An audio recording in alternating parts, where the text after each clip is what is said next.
and Studio B, delivering directly to you the most cutting-edge information available.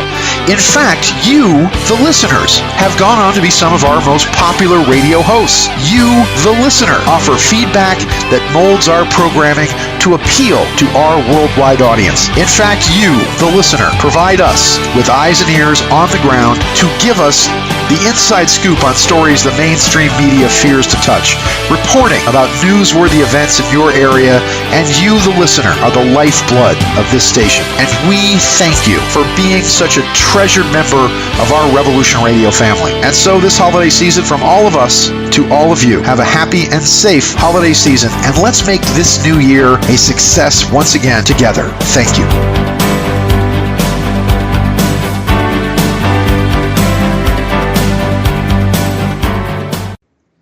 Welcome, one and all, to I'm Nature.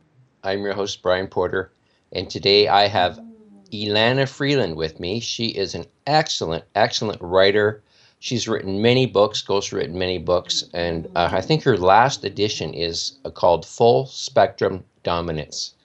The proper spelling of her first name is E-L-A-N-A, Freeland, just as it sounds. So check that out.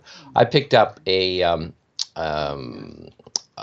electronic copy from Amazon, and it's just a great read on Kindle. Yeah, so recommend everybody get the book. It's fantastic. It's a work of art, and she put a lot of work into it. It's probably the best documented book I've written or read on chemtrailing and geoengineering and the whole range of technologies that are being used.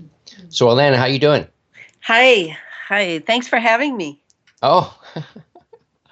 I'm so thrilled. I mean, I'm meeting such great people through Ralph Ely from the geoengineering crowd there in California, and I'm very impressed. Like I say, I've been reading your book. You're a week earlier than I thought you would be, so I haven't quite gotten through the whole thing. About halfway, but you're teaching me lots of great stuff. Yeah, well, Michael and I switched, didn't we? Yeah, I really appreciate your flexibility on that one. Yeah, I'm going to see him tomorrow in Los Angeles, so that'll be cool. Well, you're a rock star in the geoengineering movement. I mean, you've written some of the best material. It's very well documented. You show that this is a major part of the military-industrial complex. Yes, I really wanted to destroy forever the idea that this is some fringe conspiracy theory. This is such a pivotal central issue, and the way people can tell that it is all the media discussions and debates are about geoengineering never mention the military whatsoever. And that's how you know that this is national security stuff. Yeah, I mean, it's kind of interesting because I've got 8 planet killers in my dossier of big issues, nuke power, GMO, destruction of the natural environment for, things like palm oil. They're burning down Malaysia right now. All sorts of stuff like that's going on the planet. But for some reason, geoengineering is the hardest one to convince people that it's a very serious program and it's having devastating effects. So it's got to be one of their top technologies, or they wouldn't be so adamant on hiding it with the climate science. I think it's pretty much an engineered science that was developed to hide geoengineering. Yes, I think so too. And it is strange that maybe it's because it's the air we're breathing, and the weather has been, in the realm of God. It hasn't been in the realm of man. And so it's hard for people to grasp that something so huge could happen so silently. Well, that's it. I mean, the energies that they're using are all invisible to the human eye. So all the technology, all the radar and different energy frequencies that they're using, they're completely invisible. So other than the spraying in the sky, we don't see these incredible HAARP arrays functioning, or you have to have special equipment to monitor all this stuff. So, but even the clouds, I mean, I don't know where you're living in Canada. I don't know if people there are more aware of what's going on over their head, but over here in the United States, I'm in the Pacific Northwest, and in the town I live in, which is normally cloudy, So that is a deficit right there to see anything different. But most people don't look up. They just don't. And they certainly don't look up with much attention. They just assume it's weather going on as always, despite the fact that summers are incredibly hot and so hot they're almost like being microwaved. And winters are so strange. You have snow that won't burn, won't melt. All these things. I think it's what you said before the show. There are so many things going on now that people are just overwhelmed, and their perceptions, because the media has mediated our perceptions, just like Marshall McLuhan said it would back in the 60s. People don't really think much of their own perceptions. I mean, I'm in a movement, the chemtrails, the anti-chemtrails movement, but people are very aware. I find them to be amazingly aware. I have some amazing people showing up on my closed Facebook site dedicated to educating the public about this issue. But most people, they either don't want to know or they think it's too complicated. They're not going to go back to college and get a science degree. I mean, I only have a biology background, but I have a master's in history writing, and so I'm really up on references and doing the research and really thinking things through and seeing how things fit together. Sort of like I always like to think of myself as a wannabe Sherlock Holmes, because I can't fly up there and take a sample. I can't sit as a fly on the wall in a room full of plasma physicists and follow the math on the whiteboard.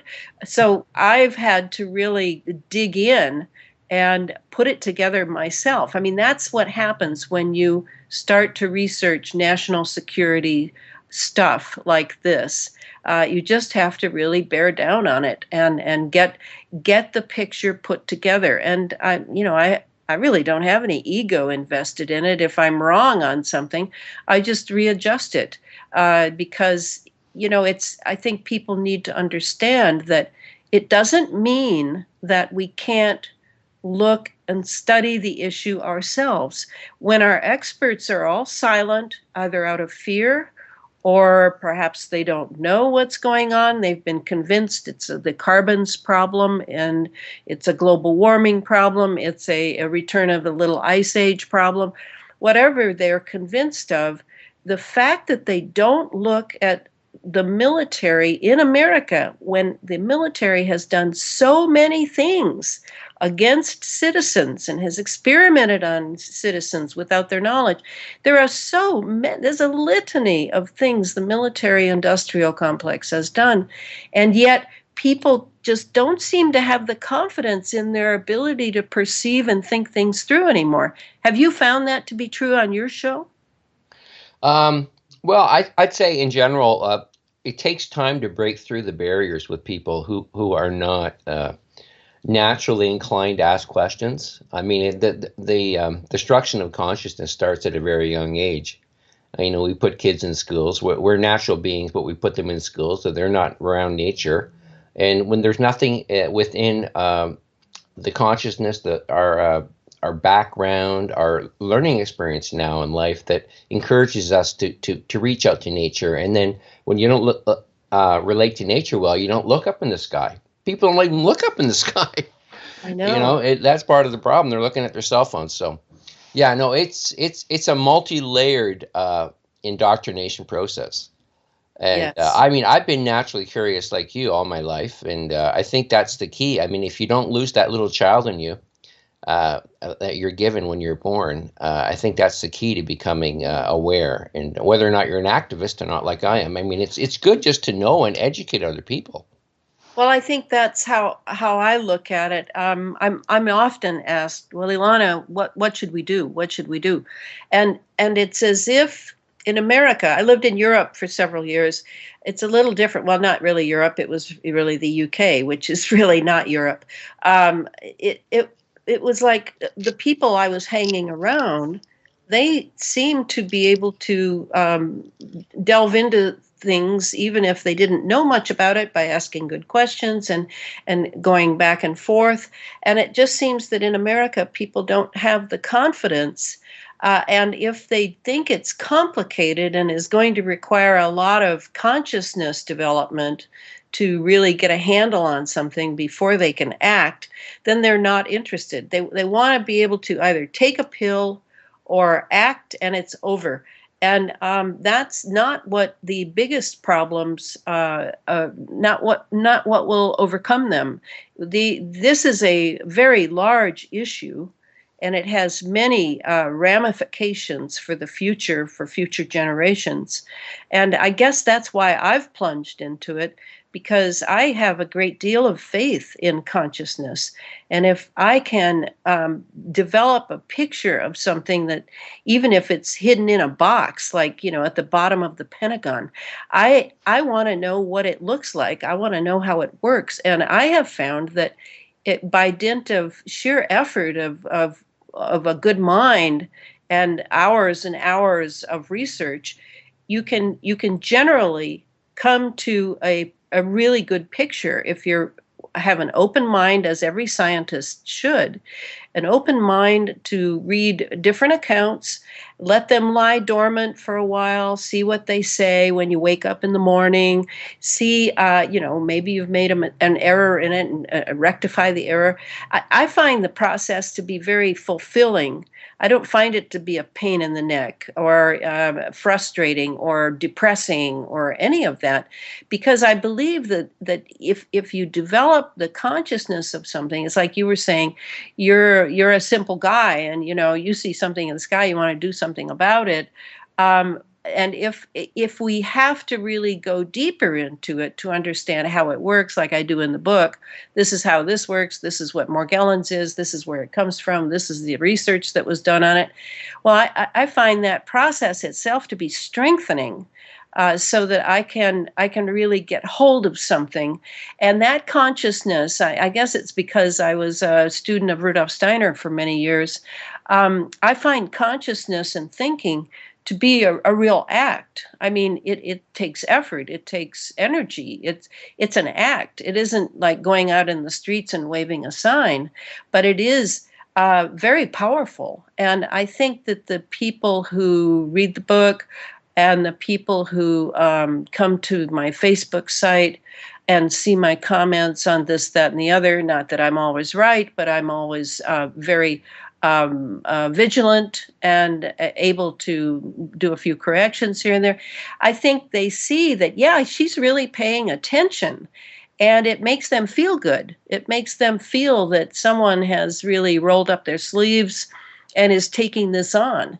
And that in itself, in a nation where we're such a huge nation, and there are so many issues that are just bam, bam, bam, bam, bam, I think that that's really very good. When I find someone on my Facebook site who's really paying attention, I just feel better. I feel, I love it. And yet now, I don't know if you know this, but I'm writing the next book, which Billy Hayes is involved in. Oh, Billy, give me a call anytime. Did Billy show up? He's yeah, Billy might join us. Billy Hayes is someone who's been around this issue like since he was a kid. He's really an incredible guy, and he's a good friend of Elena's. We're hoping he'd join us on the show. But for some reason, I got a message saying he had to upgrade his Skype in order to join in on the conversation. Well, it's just, I hate to sound dramatic, but it's almost like every radio show that he and I want to do, there's going to be some technical difficulties at his end. So anyway, that's the way that goes.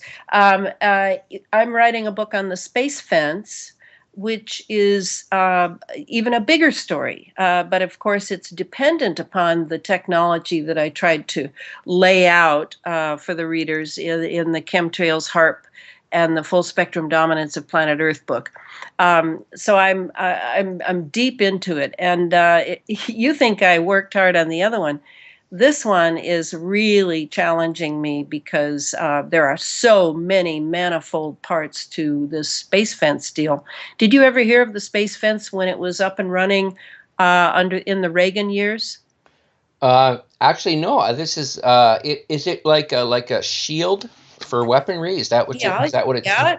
You can think of it as a shield. It at that time was part of the SDI program, the Strategic Defense Initiative, otherwise known as Star Wars, and it was tabled because it was space only at that time. And what was missing was the ground based counterpart. And so now the ground based counterpart is, since we've gone from analog to digital, it's up and running. And so a lot of the book is just laying out the pieces of that. For example, cell towers, the Gwen towers, ground wave emergency network towers, the NEXRADs, uh, uh, the SBXs, which are these big radomes that are being transported offshore by big oil rigs.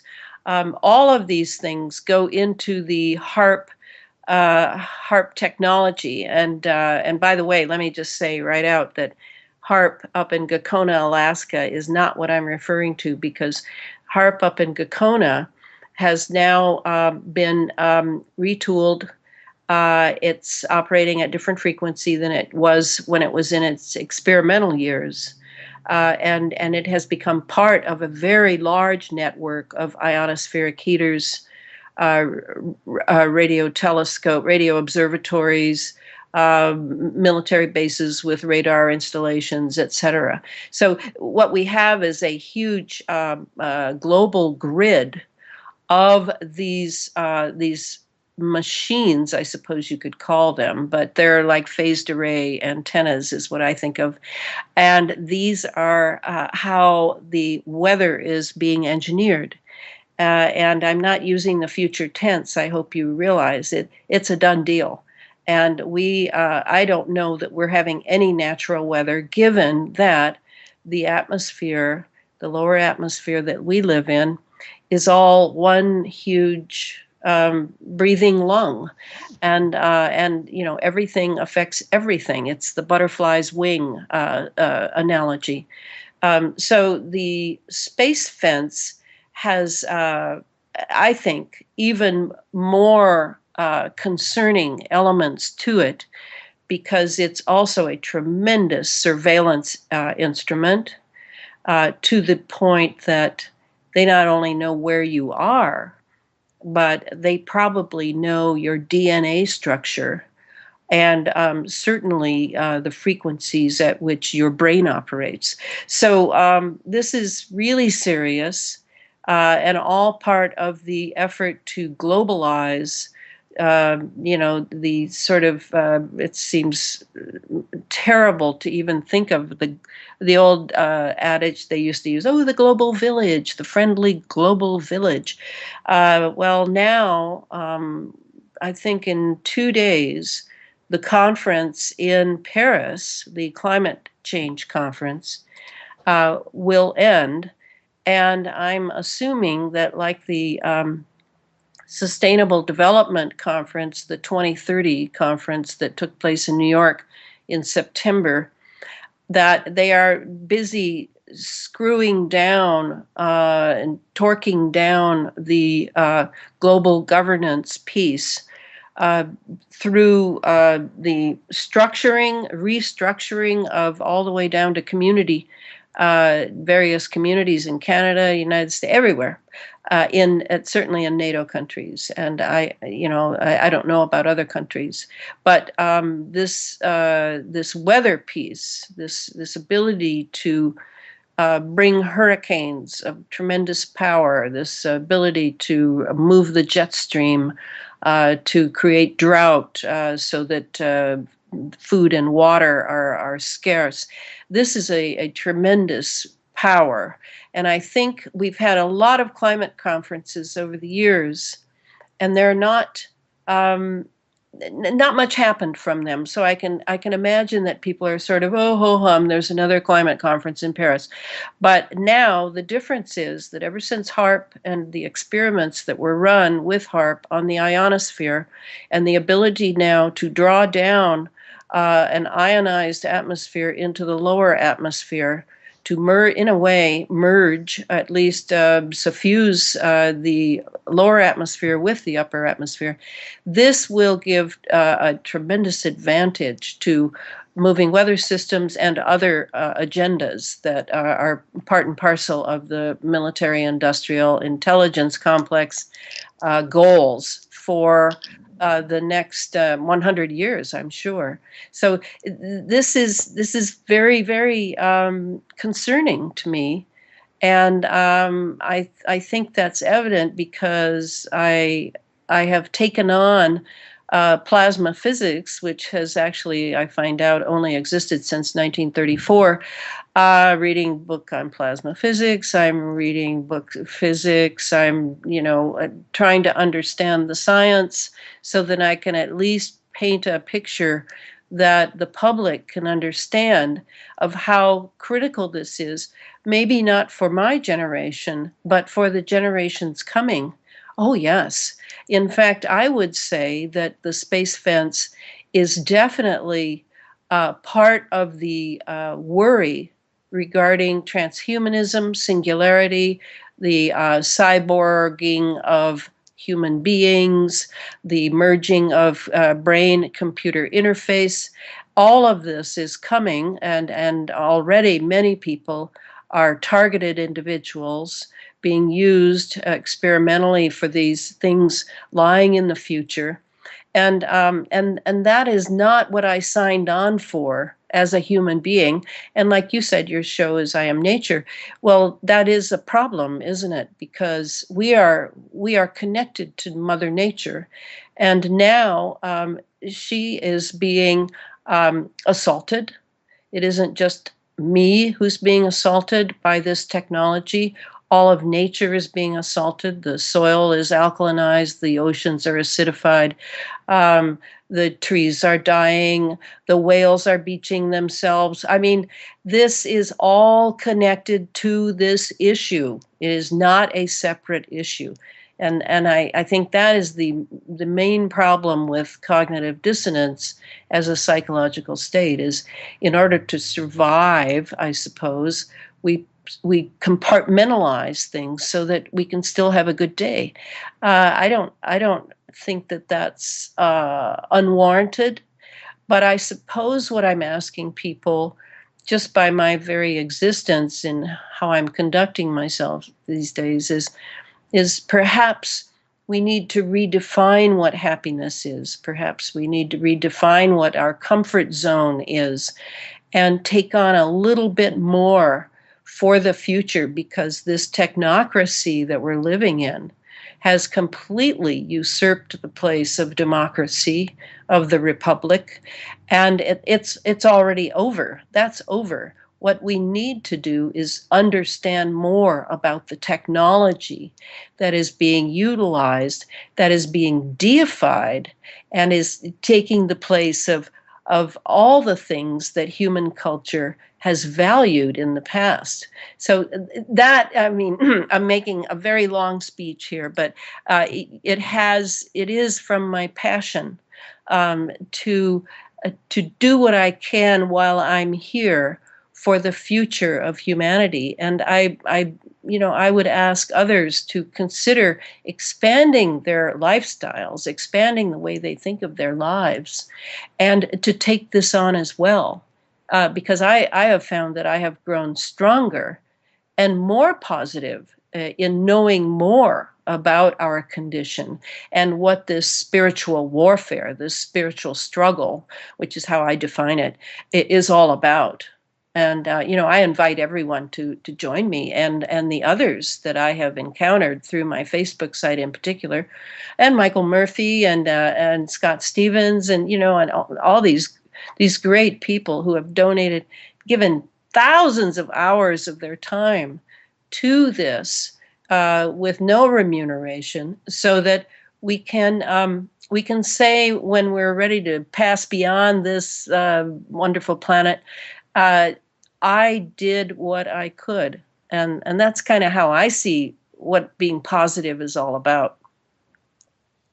Oh, I totally agree with you. I mean, we got to give it our best shot. I mean, the odds are not in our favor right now because I started in the anti-military industrial complex movement like 40 years ago, and I've been fighting the same battle ever since. I mean, people's unwillingness to acknowledge the fact that we're at the top of the heap here, in some ways, but now it's there ain't anywhere safe anymore. It used to be. The West used to be the place where we enjoyed the spoils of war, but now, I mean, we're part of the problem. We're being affected by the military-industrial complex on so many levels now that we have to deal with it. And I think geoengineering is such a pivotal issue because it's so obvious that it's happening once you get a grasp on it. And once you can say to yourself, hey, maybe we're not as good a people as we're led to believe by the media and by our governments. Maybe we are doing nasty things on the planet, and maybe it's happening to us. I think that's the awakening point that I went through, and perhaps you did as well. What sort of got you going into geoengineering? I did a lot of research for a decade, for some other books I wrote, of my own, not ghostwriting, my own books. And they are historical fiction works. They're all the same story. There are 5 books. It's called Sub Rosa America, Sub Rosa meaning hidden, under the rose. It was a phrase used in the Middle Ages. And to write those books, it goes back further, because when I was in high school, I was chosen. I went to Girls State, and as you know, Girls State and Boys State is where you practice state government. And I was elected by 700 and some girls to represent them in Washington, D.C. at Girls Nation. And so when I went to Washington, it was the summer of 1963. John Kennedy was in office. And I spent the week, we stayed at the American University, and LBJ, Lyndon Baines Johnson, was sort of our guide, our overseer, our aegis. And so I spent the week figuring out who he was. I won't go into that. And then toward the end of the week, I was elected Librarian of Congress, and each of us took a faux office and to learn something about national government. And then we had tea with Kennedy in the Rose Garden. Bill Clinton was there. I didn't know him, but I know he was there because I've seen pictures that were taken of him there. And he was in Boys Nation. And so Kennedy sort of picked me out, as destiny would have it, because he said I looked a little like his wife. And she was at that time giving birth to Patrick, who would not live. I was completely overwhelmed by the experience of sitting beside John Kennedy. And when I went back to my home state, of course, there was a big brew. It was a big deal, and there'd been pictures. And so I went and gave talks about my day with Kennedy. And then 3 months later, he was dead. And I was invited to give my talk again at these civic groups, but in this case, it was to rooms filled with sobbing people. So I think that was the beginning of my political sense. Was this great experience I had as a young girl, and then of course the '60s happened, and I was very involved in always the newspapers of the college I was going to. I went to different colleges. I would work a year and make the money and get residency and then go to school. And it was, I lived a lot. I was there when they burned the Bank of America to the ground in Santa Barbara. And that, by the way, was not students. It was definitely some intelligence agency of one mark or another. And then I was in some of the street riots in Berkeley. In other words, I was really engaged in my time. I was actually in Detroit when the Black riots happened. So it was just sort of destiny that I would developed this very political sense of my existence.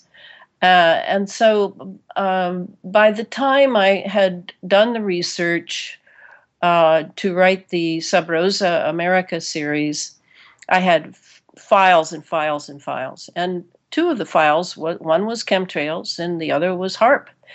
At that time, when my publisher, Adam Parfrey from Feral House, asked if I thought I could write the book, I thought they were separate issues. I didn't realize that they work together. In fact, they can't work without the other. So I then set to work, and it took a year to write, and it came out last summer, 2014, a summer ago, a year ago. And then it just seemed, I met Billy after I was on Coast to Coast Radio. Billy Hayes contacted me, and we began to talk about, he began to educate me about the space fence.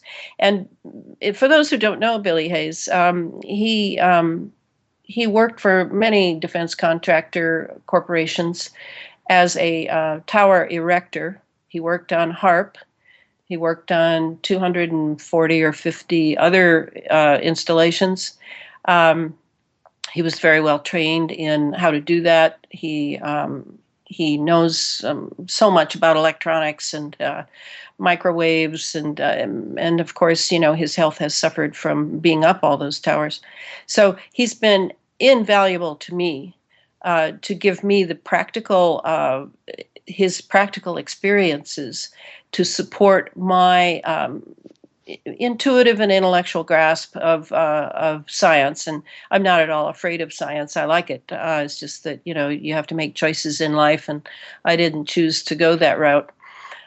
So that's how I got into it. And I was able to, have the confidence to just keep plowing away at it. To get it right. And then the way Billy and I work it out is I pass things by him, and usually he'll say, "No, that's not how it works." Right. Billy, are you there? I'm trying to bring him in, but he's showing is not even online. Yes. Yeah, I see his picture.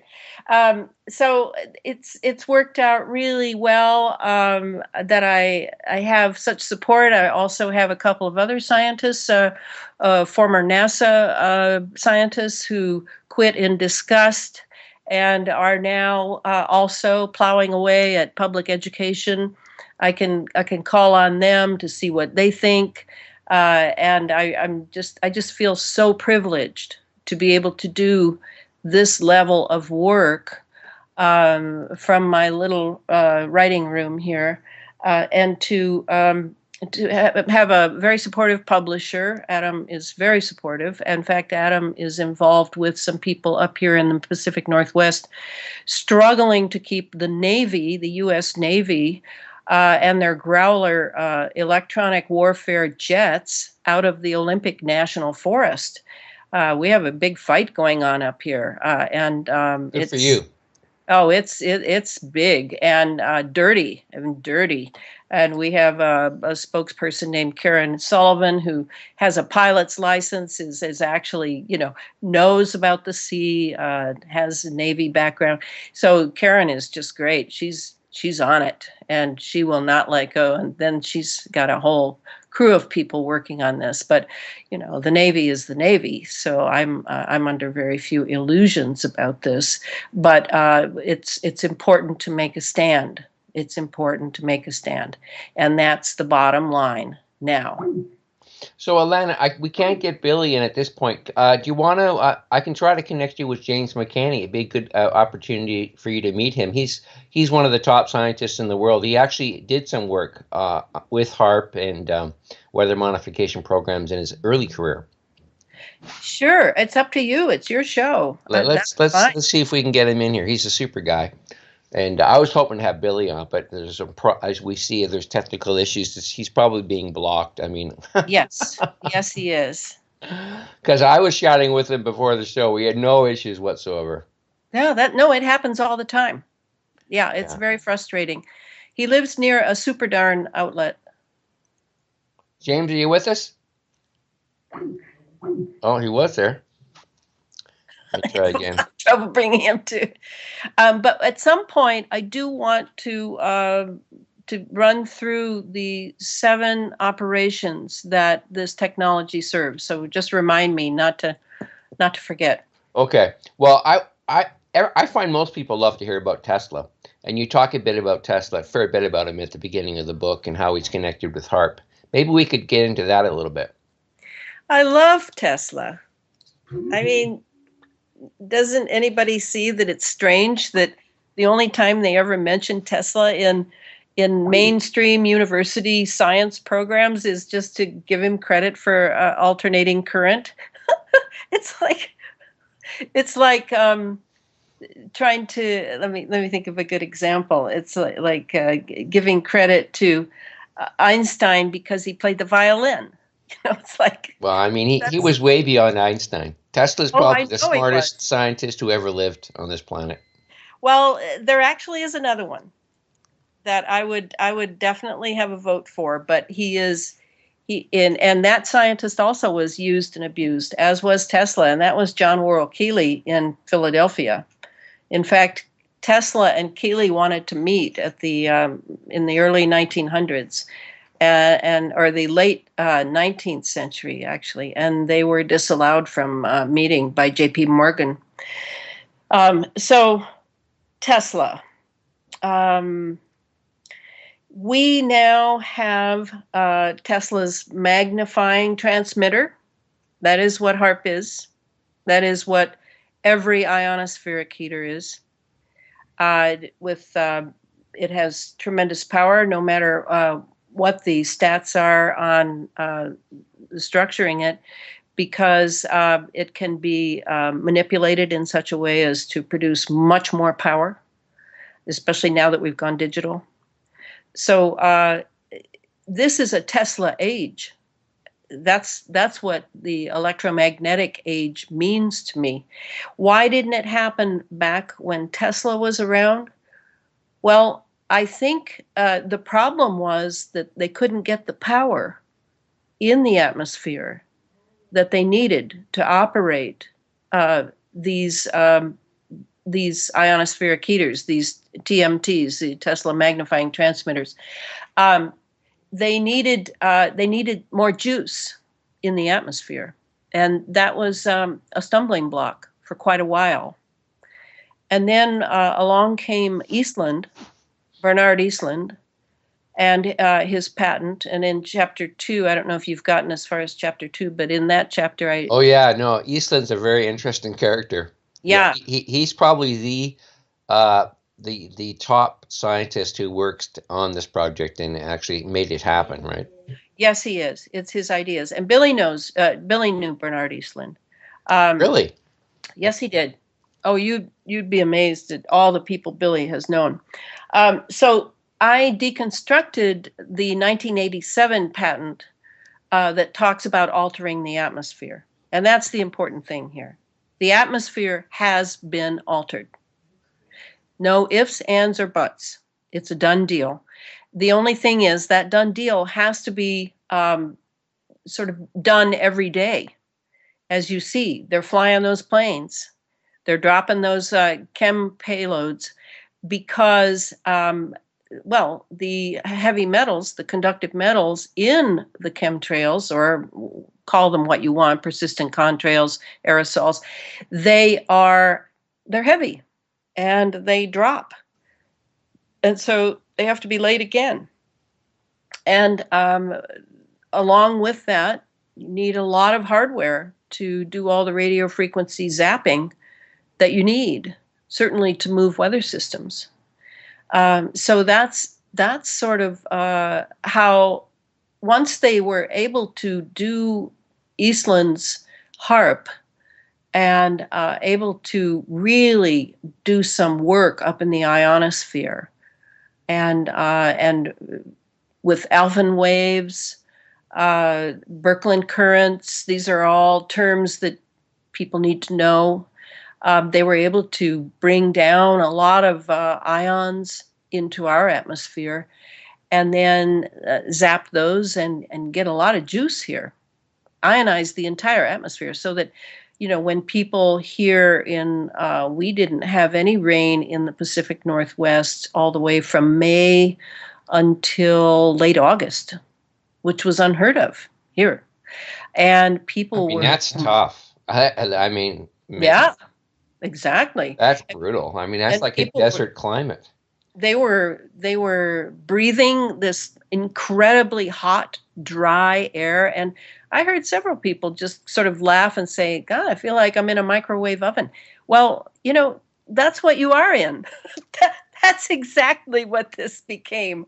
We were in a microwave oven because it's all ionized. It's not a normal air that we're breathing. So there's, initially in the 90s when they really took a project that was already going called Project Cloverleaf, and they amped it into high gear, dropping all these trails. They were still working out the quantities, and there were places, different geographic areas where people were really, really sick. And their lungs, there were clinics and emergency rooms that were just flooded with people who couldn't breathe. And asthma, I can't remember the stats, but the asthma in children now has gone up several 100% from what it was. All these things. Yeah, in Canada, 1 in 5, I think, girls in high school have asthma. Yes. Yes. I don't know what the numbers are down there, but that's deplorable. I mean, there's obviously something going on, folks. Yes. And it's just, I think, again, we return to this subject of why people don't want to know. Well, okay, it's not on TV. Okay, that's true. You're not going to hear it from the weathermen because they're all reading their prompt cards.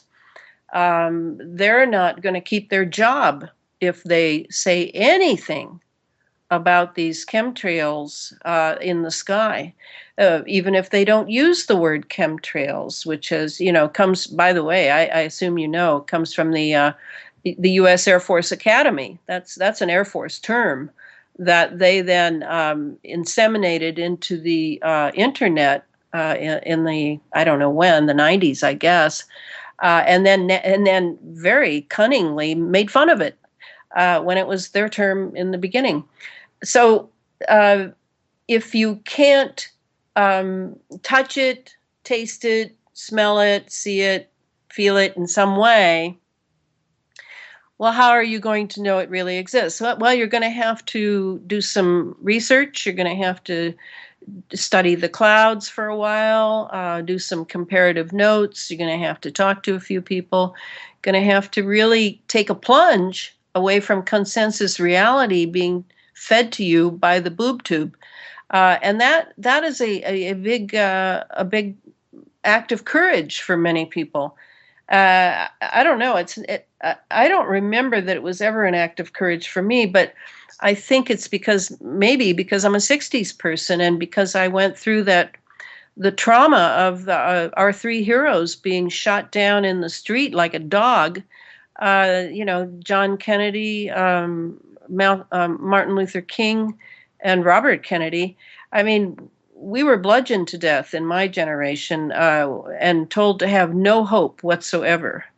And so I got used to early thinking for myself because I certainly didn't trust the media, and I certainly didn't trust authority figures anymore, who could lie so blithely about some very obvious things in our political institutions. So I think if we could have access like the bad guys do, the global elite, to hospital records, clinic records, start really looking at prescription drugs for lung ailments, for asthma, for other conditions that are immune system conditions.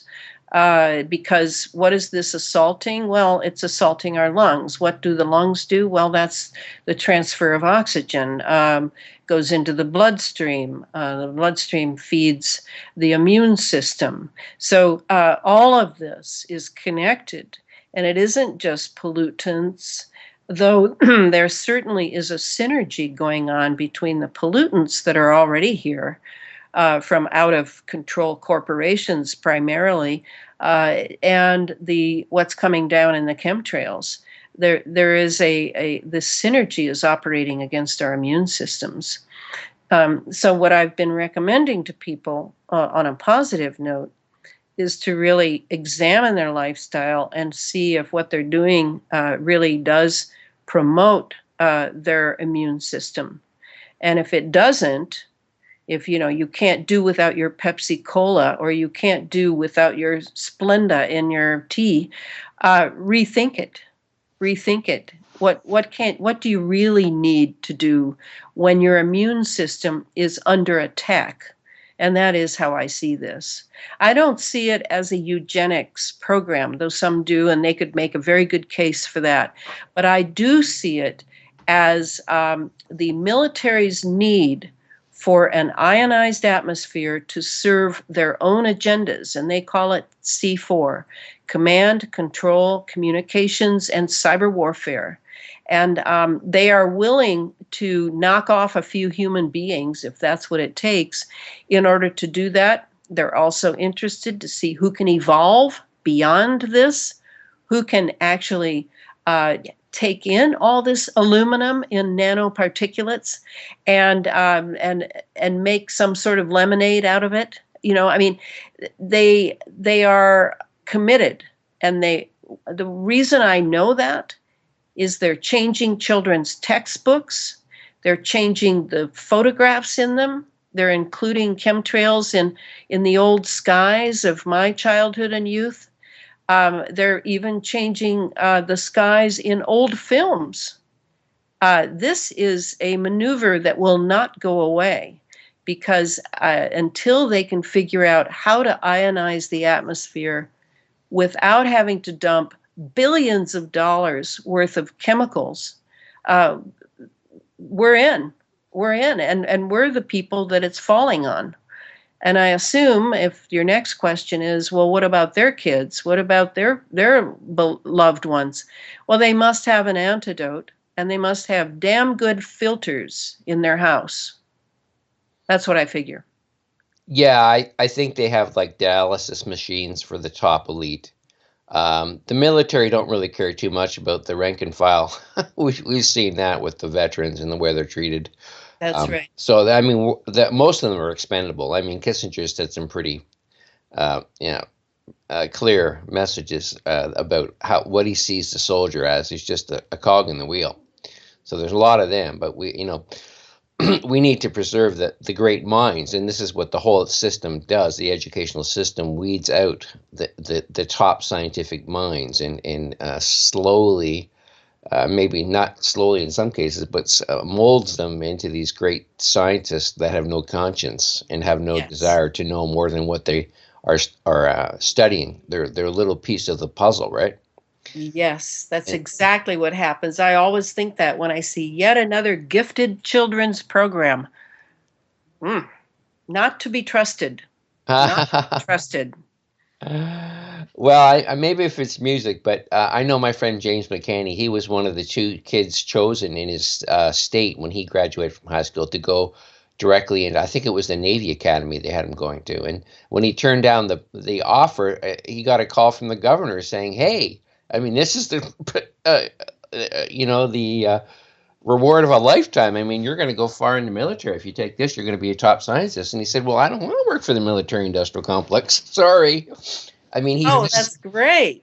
He knew that it wasn't going to be, and he had other interests too. He's always been a very independent guy. He's more into astronomy and archaeoastronomy and that kind of stuff. But yeah, but he worked on the. He said I helped teach them how to stop hurricanes. Like the initial stages, a lot of the initial stages of the material that I've written that was put out by the military was the fact that they were selling it to the higher levels within the government, that it was going to actually be a very positive thing to be able to Yeah. stop hurricanes, to stop tornadoes. But that's the same way they do the medical thing too, right? They always say that it's going to help someone. They do all these brain research experimentation on people without their consent, and then later they say yes, and now they can see, and now this person can hear. They always sell it that way. Yeah, yeah. Yeah, you understand what I'm saying? Oh yeah. No, It's the I same I thing. see through all the layers of the matrix. I think most of them I can see through. There might be a few that I don't, but I pretty much take the rule that anything you're told, you just believe the opposite. That's a pretty good guide. If the government says this is good for you, do the opposite. And That's very that's smart. Yeah. yeah. I think it's a good starting point at this point. We live in a very inverted world. We do. And to think that we should be sucking on all these chemicals, and you know what, I completely agree with you, Elena, about the main purpose of this stuff. It's for them to have information. Hmm. They want to. I'm sure they have rooms with these beautiful avatar type computer systems where they literally can walk into a room and see the Earth in real time, Yeah. everything happening, every plane, everything moving in the oceans, on land, in the skies, and they want to know where everything is all the time in real time. Yes. Yes. This is what they want. They're info junkies, and they're also just completely power hungry and hung up Psychopaths. on, and they know that information is power. That's right. Scientia est potentia. Knowledge is power. Um, I think that the if we could see things like they do, yes, we don't have the resources they have. We don't have the money. We don't have the time. We don't have guys we can hire who will do all of our work for us and then report to us. But I think it is like that. That we need to pursue the knowledge Yeah, first. yeah. No, I think what you're doing is really opening people's eyes. Okay, we're coming up on our first break, folks, so we'll be back soon with more of I Nature and Elana Freeland. Welcome back to I'm Nature. I'm your host, Brian Porter. Elana Freeland's here, expert in geoengineering and a whole bunch of other cool stuff. But I got a little bit of housekeeping here to do, folks. This is usually when I talk about the importance of supporting this incredible platform called freedomslips.com Revolution Radio. And we got a couple cool fundraising ideas out there. I guess today, this is the end of the day. This is the deal that you got to get in there. You got an hour left, folks. But if you make a $75 donation, you're going to get a 1 ounce silver coin. Okay, beautiful coin. Is probably worth $20. So this is the perk. $75 silver coin coming to you, and you'll have to just give your contact information when you make the donation on the site. The other idea around fundraising is the fact that we once we hit our total goal for the month, which is usually around $2,400. We're going to give all additional funds raised to two different charities related to Christmas. Okay, those are the two deals that I'm promoting, and I always say get the archives, folks. It's worth $1 million to me because it's got 82 shows on there, and you can download them anytime you want. For $5 a month, you couldn't get a better resource to teach about what's actually happening on this planet. So, okay. Let's get back. Oh, yeah, one other thing. I'm starting a new show tonight. After this show, it's called I'm Nature Extended. It's going to be an opportunity for people who have listened to my show to call in. And if my guest wants to hang on, that's fine too, because quite often I chat with my guest for an hour after the show anyways.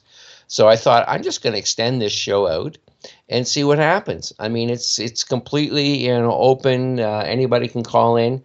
But the way I'm going to run it is that I want to keep in contact with the people that call in. So I want you to Skype me, B Porter, Porter 5611. Send me a Skype contact request if you're not on my friends list already.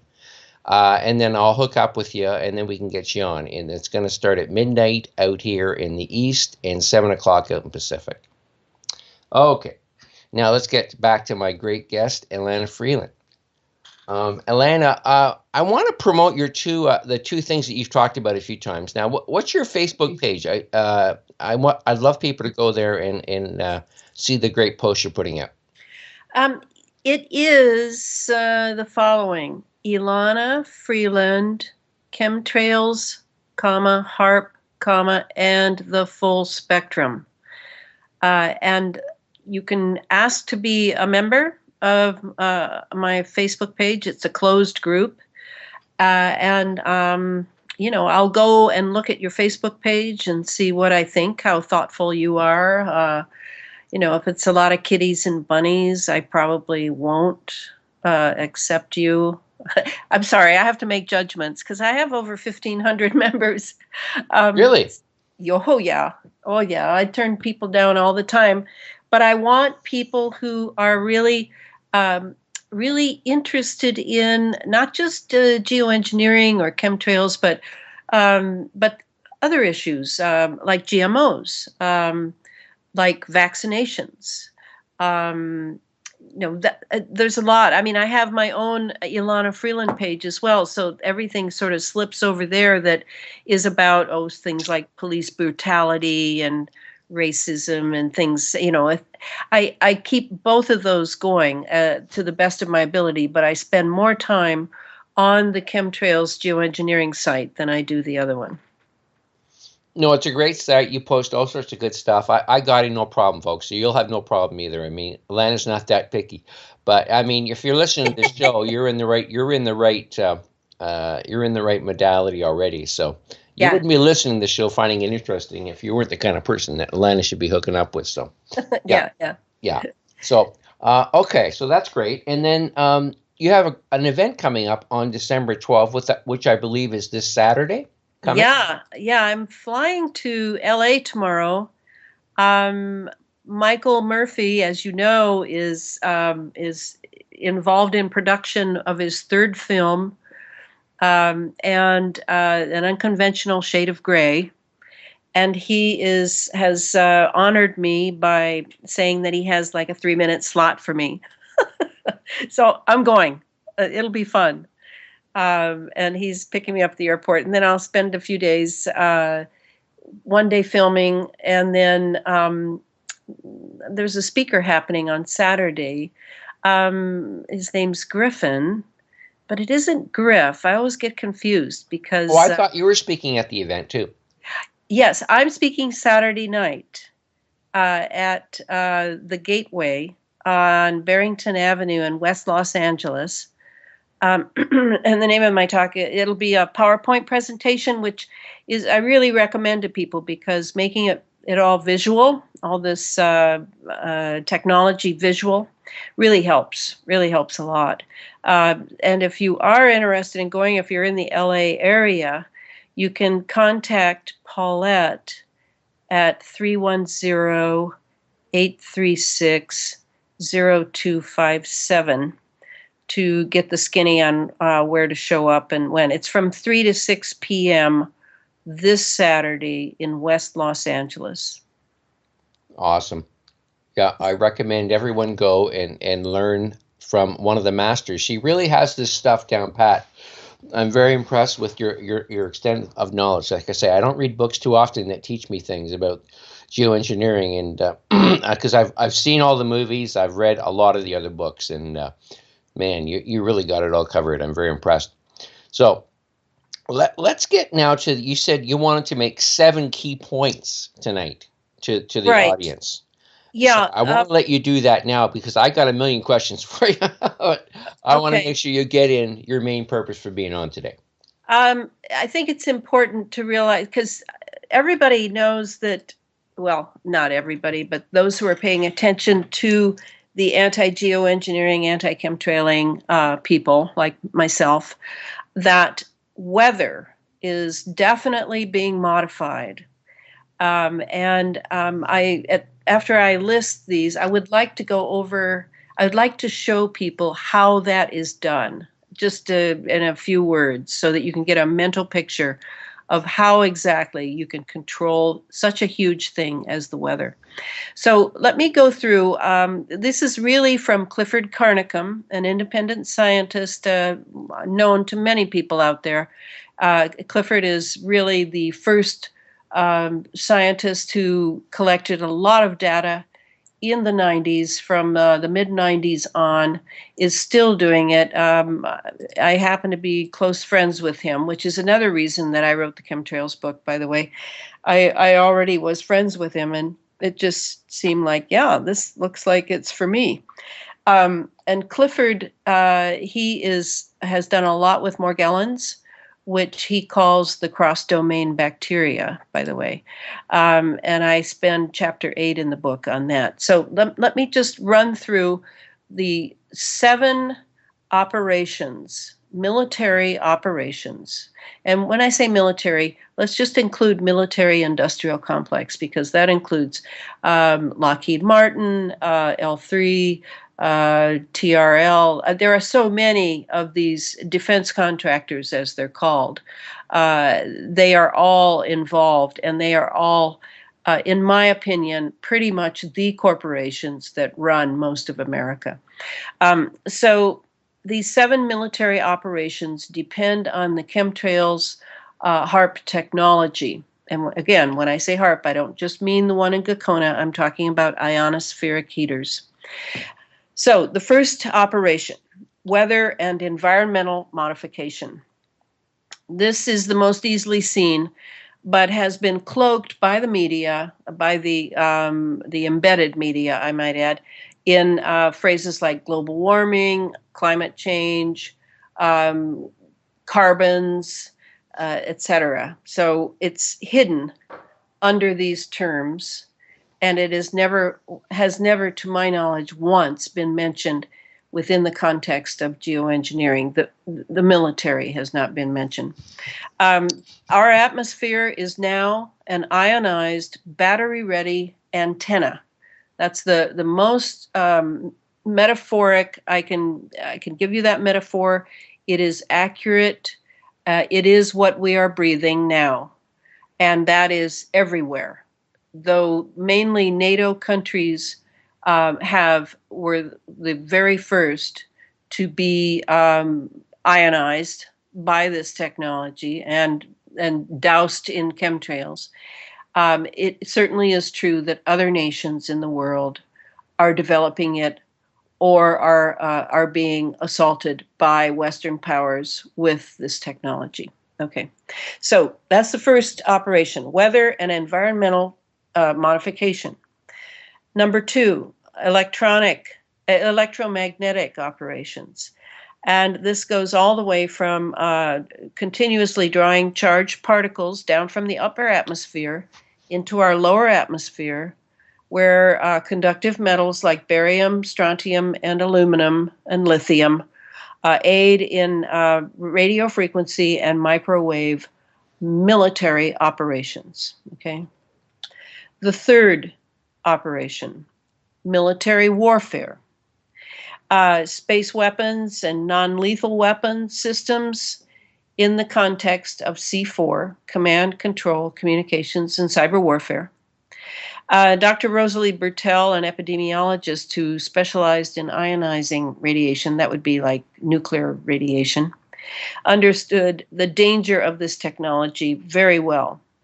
In her book, Planet Earth, The Latest Weapon of War, a critical study into the military and the environment, she states, the ability of the HARP/Spacelab/rocket combination to deliver very large amounts of energy comparable to a nuclear bomb anywhere on Earth via laser and particle beams is frightening.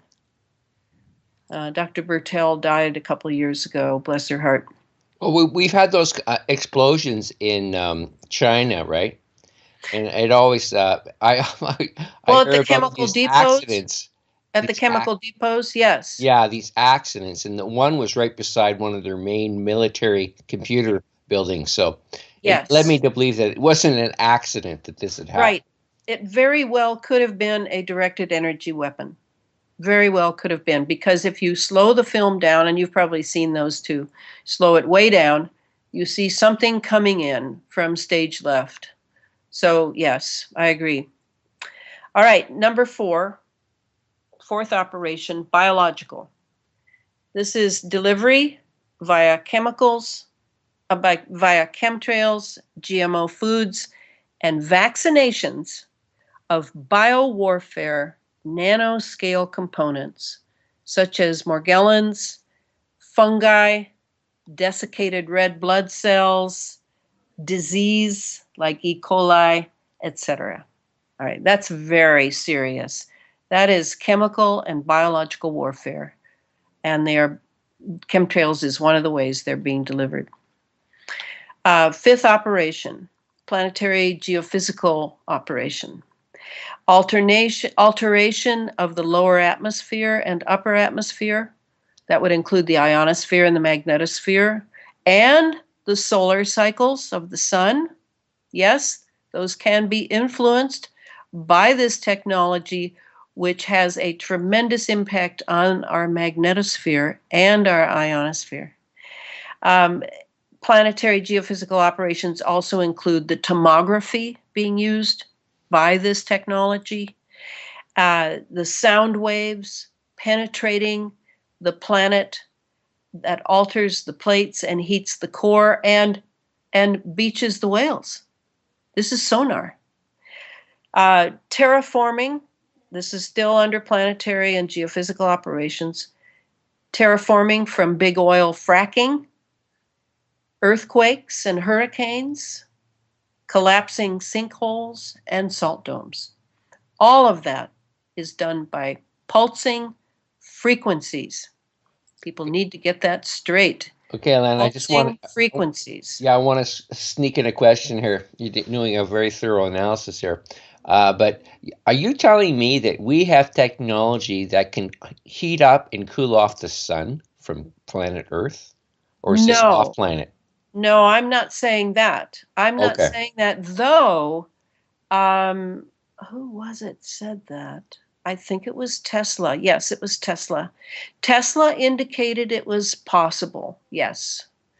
No doubt with his TMT would be my guess.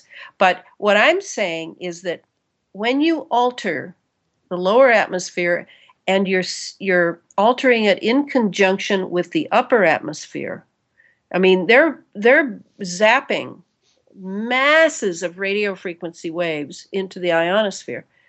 If you think that you can't impact the sun from our ionosphere, you don't understand that all of that dark matter in space is connecting all of planets and stars. We're all connected. And that's what I meant. Okay. All right, sixth operation, intelligence and surveillance operations. The space fence, coupled with ground-based smart grid and artificial intelligence supercomputers, means total surveillance of everything and everyone on Earth for the sake of C4, command control, communications, and cyber warfare. So this is far more, by the way, than that they can see a postage stamp from space. An assassination. Well, it could be seeing your DNA. Yeah. Yes. Yeah. I mean, it's nice to know where someone is if you want to take them out, and that's certainly part of their strategy. Yes, and for the future of singularity and transhumanism, it will take on a whole other cast. It's not necessarily assassination, but it certainly is absolute control of the human mind and soul. I mean, of course, these psychopaths don't believe in the soul, or they do believe in the soul and have it in their sights. Yes. All right, and finally, the seventh operation, which is pretty interesting. This is detection and obscuration of exotic propulsion systems. And so I'm speaking here all the way from what we know are top secret projects the military has had, like the Aurora and the XB-37, I think it's called. All the way from there, detection of those, perhaps, someone somewhere from Russia or China or something has their own craft up there, some sort of a triangular craft, and is hiding, is cloaked. First of all, it's cloaked, and that's camouflage. It can. We have that capability. We can look just like the sky. Some of these crafts.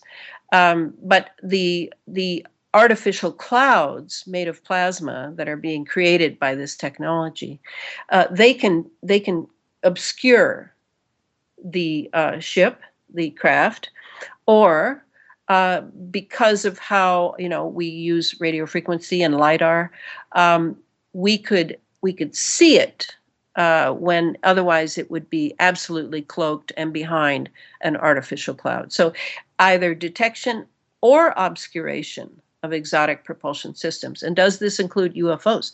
Yes, it does. Mm-hmm. Because a UFO is an unidentified flying object. Elena, I've seen a special chemtrail UFO. It actually came. There's a lot of weird stuff that happens on this highway that I drive on. Today I almost got killed. Thank God I have a very good senses for danger. But I was driving. This happened in almost the same area. This triangular craft drove over the highway, and it was chemtrailing from about 100 feet above the car. So when you say triangular craft, what did it look like? It looked like a triangle. Really, it was just a triangle, no wings. Yeah, it was just one. It was a triangular craft, and the whole back end of it was chemtrailing. It was like a huge, wide trail, about whatever it was, 150, 200 feet across. But it was so low to the highway. Yeah, I mean, I could see it had lights around the edges and whatnot, so it could be seen. But man, I've never seen anything like that. And that was the weekend after I was told by the RCMP in Canada that I was considered the lead of the geoengineering movement in Canada. I was the leader. You were? Yeah, that's what they told me, and because I went to a demonstration, or a couple actually, within a few months, and I think I sort of got their attention. So, wow, I'm still alive. I don't know what they sprayed me with or whatever, but you're saying it was like 150 feet long or wide? It was quite a large craft. Yeah, it was about the size of, I say, a military cargo ship, but it was solid. There were no wings on this thing. It was. And I think there was two of them, actually. It was like they were spraying the whole town. There was some. What was that? There was this infection, SARS or whatever, going on in the town that I was driving through. And it may have been sort of inoculating the whole town. That was my guess for why they were doing it. Or trying to take me out, one or the other. I mean, these people are ruthless. They are ruthless. But how did you almost get killed today, though? Oh, just very unusual accident involving two huge transport trucks on the highway early in the morning. In front of you, or it had already happened? Well, one of them, it was really strange because one of them was stopped right on the highway. Why would you stop on the highway when there's a shoulder? His lights weren't on, his flashers weren't on, and this other guy came up from behind me, and I was doing, a decent speed. And he ran right into the other truck. Wow! And it was like being in a Mission Impossible movie. I couldn't believe it. And when he hit the other truck, he turned over and he went flying down the highway on his side. Wow! Did you stop then because of what happened, or? Well, I stopped. Keep going. I stopped, but I didn't feel comfortable about staying. Yeah. And it didn't seem to me like there was anything that couldn't be dealt with by, emergency staff. And I certainly wasn't going to haul the guy out of the truck. No. He was on his side because it was sort of smoking. Burnt rubber. But right from the beginning, I was not comfortable with what had happened. It didn't make any sense to me that this guy didn't see this truck. Did the truck have a label on it? I didn't notice anything. I think they were pretty much blank, both trucks. And last year, the same thing happened. A truck tried to drive me right off the road. And I was talking to Billy, and he said he got assaulted by a truck too recently. Yes, Billy had an experience on September 2nd, where he was almost. They were definitely after him. Yeah. Yeah, I think the plan was to make it look like it was an accident, but I was going to be right beside it when it happened. But I hit my brakes so fast I saw it coming that I stopped the car before, and I just missed all this material flying off both trucks. That was today? Yeah, that was earlier in the morning. Yeah. Yeah, and that's probably wise that you did not stay there. No, I got the heck out of there. I don't. No, I've had too many incidents like that. I mean, I've had many attempts in my life, Well, and it reminds me of the one Jeff Rentz reported happening to him. Did you hear about that one? You know who Jeff Rentz is? The name rings a bell. Is he in the He's geoengineering movement? he has a radio show, the Jeff Rentz show, and he has a lot of people on. He's a good interviewer. I've never been on his show, but he's a good interviewer, and he had a very similar thing happen this summer. But but in his case, I believe I'm being accurate. His mind went blank, and he ended up off the road. And he thought it might have been a directed energy weapon of some sort that just completely took his thought away. I'm really happy that nothing happened to you today. Oh, no, I have very good senses. Yeah. I tell people I'm protected, and I know I Yeah. am. So I don't That's worry great. about anything. I try to live a life of fearlessness because that's the way we're supposed to live. Yeah, This is I what agree. Pachamama wants us to be, fearless in the. This is the time when we were supposed to become the sacred warriors, the rainbow warriors. This is Yeah. our time. In a perfect world, that we've had eras here where that were absolutely perfect. Everything was in harmony. It was a great time to be alive. But these are the times when we're allowed to become stronger. These Yeah, are the kinds of challenges that we need to become stronger spiritually, and that's I how I see totally my agree. my life. Yeah. And you're in Well, the same. Yeah, you're obviously a rainbow warrior. You're yeah, right. You're on track, and other people can become that way. I mean, it's a great way to be. It's a great way to it live without is. fear in the face of great danger. Because you really live. You really live. Yeah. Yeah. Yeah, try to take me out, guys. I mean, No, no, I'm not saying that. they haven't had any success yet, so I've got a pretty good track record so far. But I mean, I don't want to leave this place. I enjoy people like you, people I work with. Yeah. I enjoy, just trying to explain to people why it's important to fight, this evil that we're confronted with. I mean, we have to fight it. I mean, Yeah. it's important for our children, for our future, for a whole range of reasons that we Yes. can't just let this happen. No. And it's become so obvious now. I mean, it's now become a situation where I think a lot of people, there was a friend of the family came by today, and I was chatting with him about things, and he just, Brian, I don't want to know anymore. He says, I don't want to know anymore. Yeah. Uh, but I mean, what can I say? It's good to know what's going on. Yeah. And I noticed your name is Porter. I mean, someone who carries people. Well, my name is interesting. My first name is Brian, which means strength. My second name is Alexander, which is, to some, means savior of mankind. And my Yeah. third name is Port, which to me is opening a door. I see. That's Yeah. the way I see my name. So I was sent here. I came here on a mission to try to save as many as I can. I'm not sure we'll save everyone, but I think Yeah. there's an option here that if we can get enough people together, that we can do some major remediation of this planet, and we can turn a lot of these agendas around. Yeah. I haven't given up yet. I mean, I know the odds are against us. It's just that people are taking too long to get on board. But I think when things really get dire, that's when people are really going to say, "Hey, I got to do something now." Yeah. Americans are known for that. Uh, I mean, it is when they're at their best. Because normally they're just couch potato, comfortable, and it's when the pedal goes to the metal yeah, that they do tend to come forward. when something like the food stamp program's dropped, or there's like robots, weaponized robots roaming the streets, I think people will figure it out. Gosh. It's something really dramatic. Well, okay, so those are the 7 operations, and the mind control piece is definitely part of that, and it fits into the intelligence and surveillance operations, by the way. I didn't mention it, but in this next book, I will go deeply into the mind control issue because the technology that is staggering that now exists to be able to control the mind. And of course, there are people that I don't think it will work on. And that, again, is part of the consciousness raising that you're committed to and I'm committed to.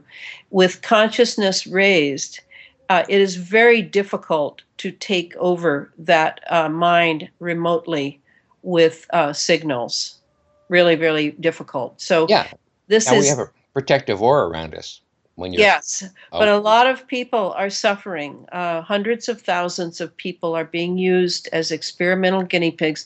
My site has attracted quite a few because they see that I believe them and that I am interested in the technology that can do these things so that we understand it and therefore will know more of how to defend ourselves. So the other thing I wanted to make sure that I did was to explain just real simply how the weather is manipulated. And, how do they do that? How is the jet stream manipulated? How is the water kept from California for 4 years and sent to other parts of the United States? Like that's what I would like to answer that. Is oh this a yeah, good beautiful. time? Yeah, yeah. Okay. So let me just read something. I'm actually preparing this for Michael's film. This is what he wants me to talk about because I guess other people in the film aren't talking about it, and it is important. Okay, high over our heads, military and commercial jets are laying nano-sized light metal chaff that remains suspended while heavier particulates drop slowly. Fire radio frequency into this chemically enhanced, statically charged curtain of chaff, and a dense wall can be created. This wall is made of plasma, and plasma is the fourth state of matter. It often is indicated in a gas, which has matter in it, or fire. So plasma is the name of the game with this technology. Beside this wall, radio and radar masers and lasers aligned onshore, offshore, on ships and aircraft now lay a conductive waveguide that will funnel the moisture coming off the South Pacific and steer it north along the coast so it can be folded into the jet stream over Vancouver Island, BC. Then, after which it will dip into the Southwest and the Midwest and take California's moisture with it. This funneling action literally sucks moisture away from the land so as to move it north parallel to the shoreline. Okay, so that's how the Navy is out in the South Pacific. And yes, it's mostly the Navy. They have moisture machines on board. They can produce clouds of moisture if there isn't enough in the natural weather system coming off the South Pacific, which often has moisture in it. And what they do is they want California to remain in a drought condition. And actually, it's the same in Kansas and the Missouri area where Billy lives. He lives in Kansas. And these are the two breadbaskets of the country. And they're drying both of them out.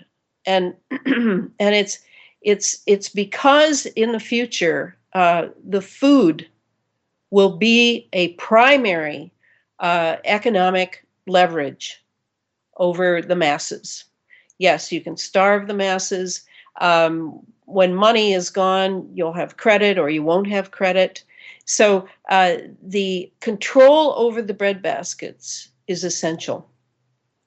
Now, when the weather, laden with moisture, by the way, goes up, it goes over Vancouver Island, then there's a natural dip in the jet stream heading southeast.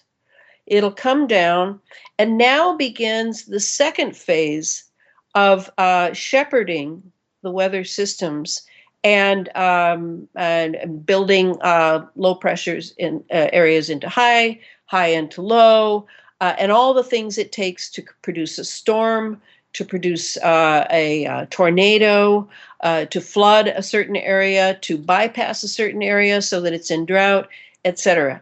And how this is done is primarily through the NEXRADs. And that's these are the next generation radars. They look like huge golf balls, and they're often near radio stations across the nation. They're not that far apart.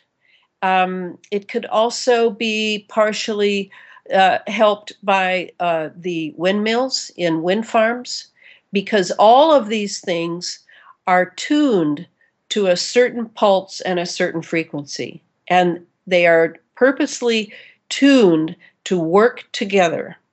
Along with the NEXRADs are what's called, I was listening to Sophia Smallstorm today. She's so wonderful. They're called WSACs, wet surface air coolers. And what they do is they, like I said, on the ships, they have them too. They can produce steam. They can produce clouds of moisture. And in that way, then they have more that, and then they lay the chemtrails, and the particulates in the chemtrails are drawn to the moisture is drawn to the particulates, they bind, and now you have a conductive, you can conduct it this way and that, you can bring it down and create a tornado in Oklahoma. This is how they do it with all these devices, very carefully placed across the country to tether and shepherd the moisture coming off the South Pacific. It can go all the way to the East Coast. It can go all the way down to the Gulf and join another air system coming up for creating hurricanes. This is basically how it's done. And I mean, it totally makes sense that you literally can move these weather systems. But what I wanted people to see is you have to begin with something natural. It has to begin with something natural, not just counting the jet stream. So that's how it's done. Did that make sense? Perfect sense to me. Yeah, basically they put the particles up there and then they hit them with these different radar systems, energy systems. Yeah. And it heats everything up, and then things move.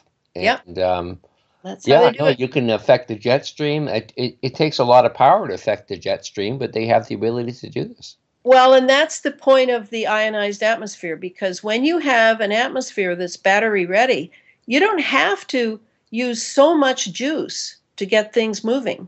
You see? Yeah. That's the point. And it doesn't have to be hot. It can be cold. You know, this whole argument about, is it global warming or is it a mini ice age? It's neither. It's both.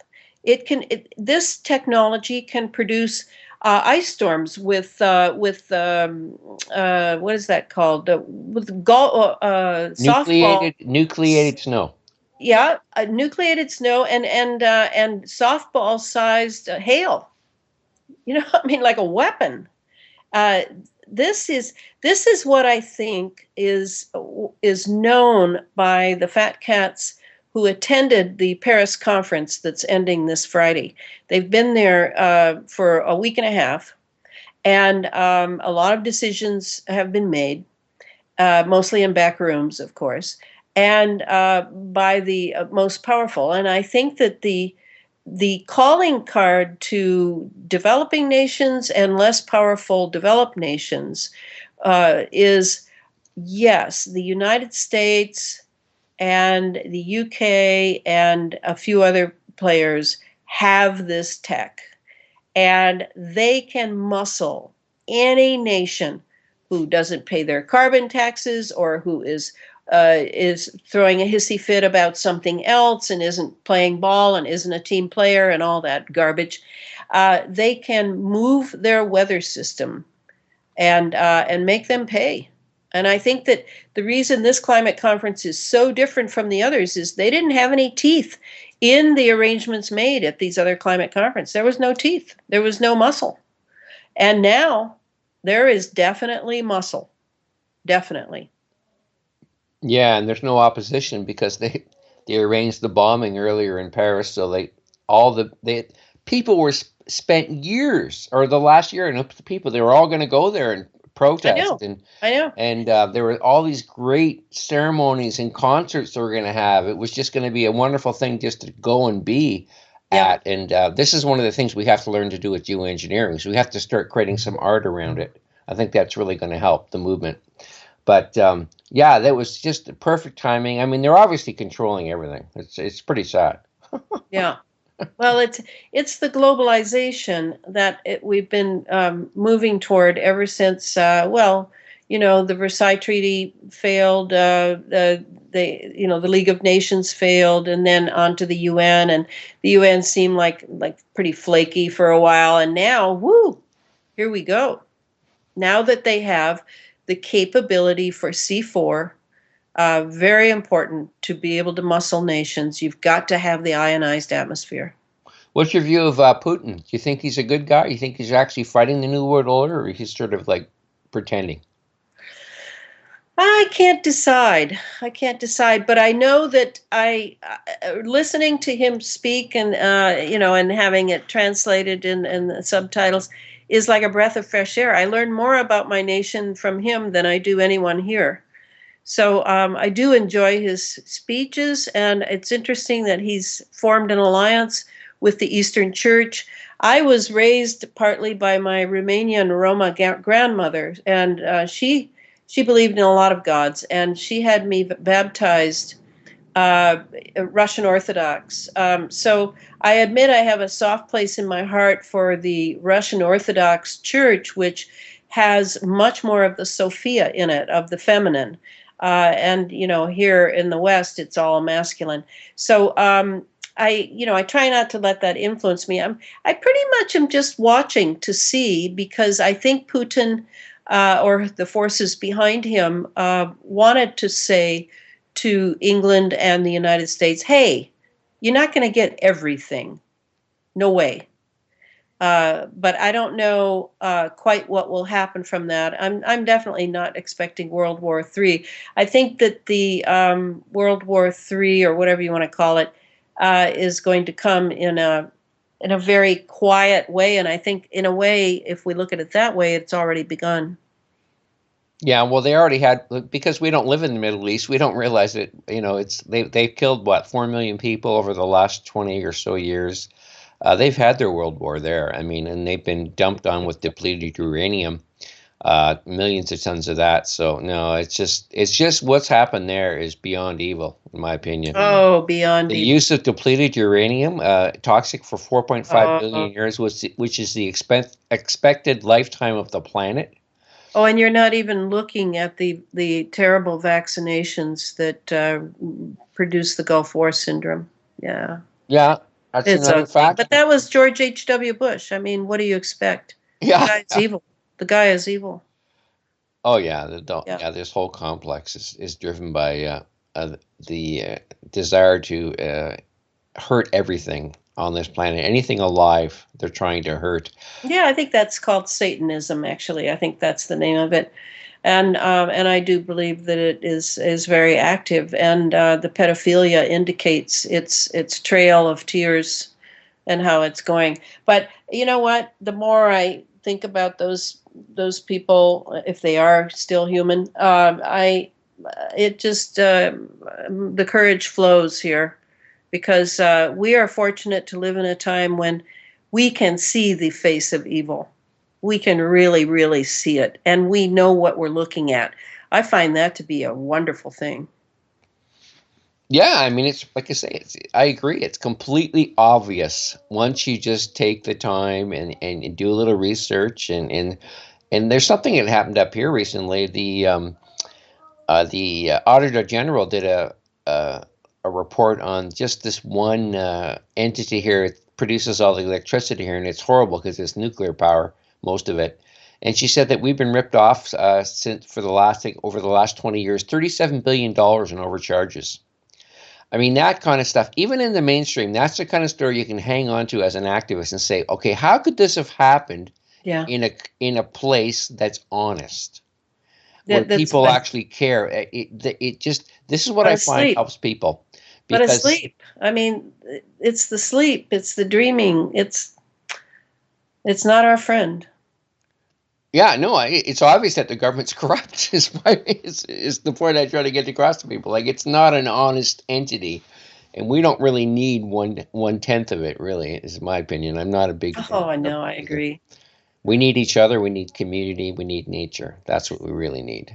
Pat's my rules. Yeah, I agree. Yeah, we have to come together.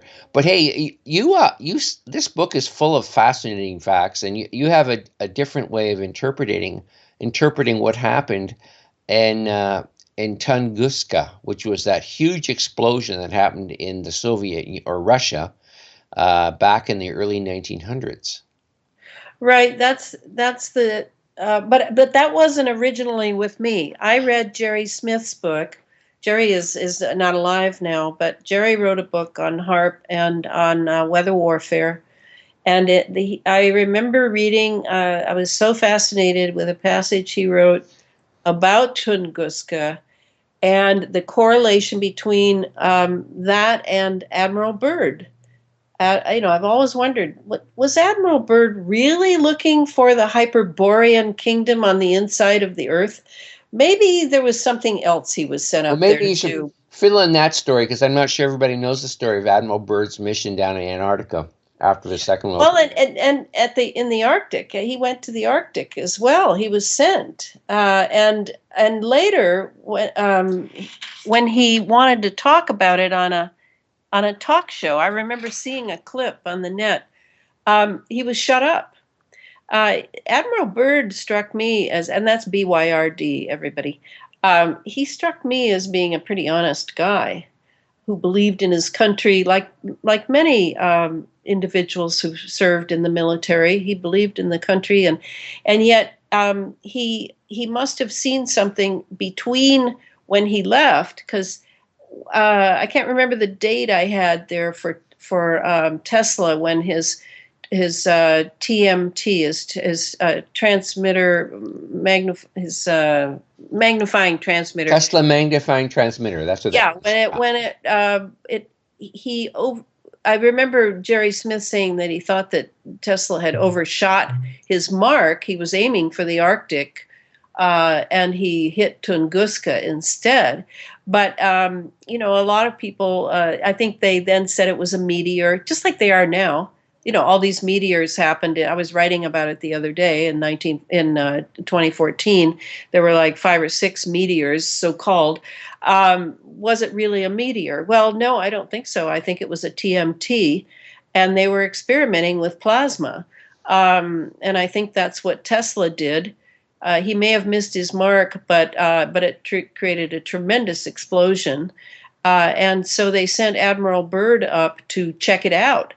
And he I don't know how to pronounce that word, sloughed his way through with a ship in the ice up there. It must have been quite a trip, and in order to go and see what had happened. And of course, I don't have access to those notes, but it's from Jerry Smith I got that, and I thought it was spot on. I thought, yeah, that's exactly what happened. Because then it was after that Wardenclyffe was built and then torn down. It was as if that Morgan and I want to tell you what I think happened to Astor as well. But it was as if J.P. Morgan and all the other fat cats around him had decided that, yeah, they saw. At first, they weren't that interested in what Tesla was doing, because he was Mr. Peace on the Earth and free energy and peace. And then when he started showing them some aspect that could be weaponized, then they got really interested. And when they finally had it down, they'd sent in a couple of sorcerer's apprentices to work with him. And when they had access to those notes and those experiments, then they got rid of him. And I'm convinced that he was killed. They'd been supporting him all those years. He was, just a threadbare, beaten old man living in New York and feeding the pigeons. And very sad, very sad too. But that's how they exploit inventors over and over and over again. Then where was I going to go from there? Who was the other? Who was the other one that you said?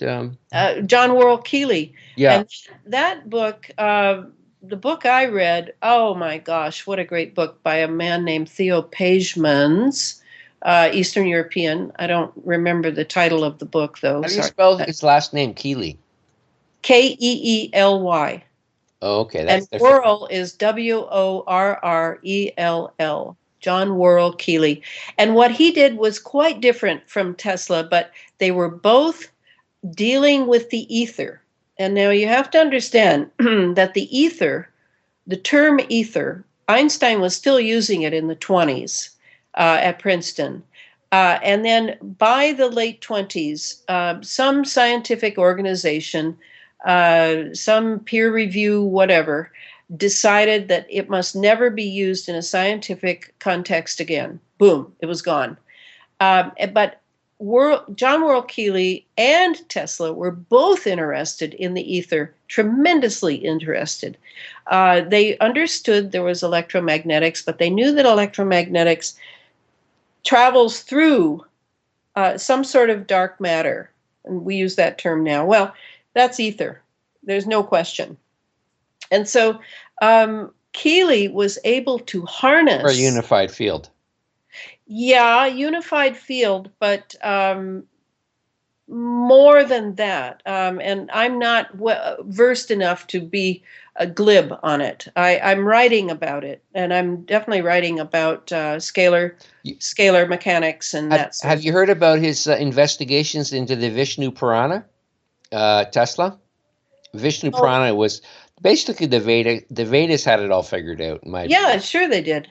And he read the Vishnu Purana, he read the Bhagavad Gita, and I read those things, and I don't come up with the conclusions that Tesla did, but he was inspired. He said, "Holy cow, this makes sense." And well, prana is the ether. Exactly. That is ether. Yeah. Yeah, and he was all over it. There's a lot of scientific concepts in those books. Yeah, I know. But I'm one of the people. I'm a Rudolf Steiner student. I'm one of the people that believes that the past has happened. We're about to repeat the ancient past. I mean, we have all that science, and who has it? The Freemasons. They've catched it away, and they're now dragging some of it out, ready to use it because their precious atmosphere has been ionized. Anyway, don't get me started on that. I want to talk about John Worrell Keely, though. Okay. He was able to build such precision machines. Of course, they were huge. And he could take a teaspoon of water and put it in the machine, and it would produce enough energy to do the electricity of a huge portion of Philadelphia. And he had harnessed the ether. That's what happened. The problem was for the J.P. Morgan guys is, that might be Billy. Oh, but you can hang on for the next show. No, it isn't Billy. I'll just ignore it. The problem was that the machines would only obey him. Can you imagine? I mean, this is real. He really lived in Philadelphia, and they tried and tried and tried to get that information from him, or the device that he was wearing or something, and they couldn't get it. And so finally they got rid of him. Well, you see, his mind was communicating with it. Our minds are very powerful. I've had some amazingly powerful experiences myself. It's unbelievable how powerful the mind is, and that all the top meditators, they literally disappear when they die. It's called transmutation. So, I mean, there's a lot of things that we don't understand, But these people, they figured out just a little speck of what the Vedas knew, and then they create some sort of technology with it, and people are amazed. But I And they swear, weaponize it. these And then they guys knew it all. weaponize it. I mean, I wouldn't. I kind of balked at the way you said that, because the mind, yes, it is powerful, but it's not a power tripping thing. What he did is his etheric body was communicating with the ether in the water. It's No, kind of like that